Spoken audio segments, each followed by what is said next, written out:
செவிகளை திறந்து படிக்க வைத்த தெய்வமே.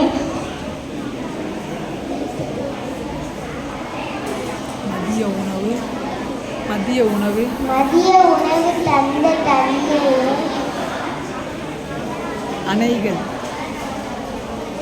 அணைகளை பல கட்டி கொடுத்த ஆதவனே. மனித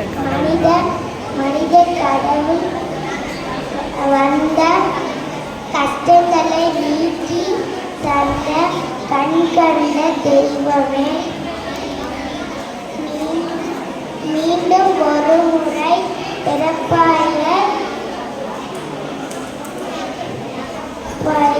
வேண்டுகிறோம். நன்றி, வணக்கம்.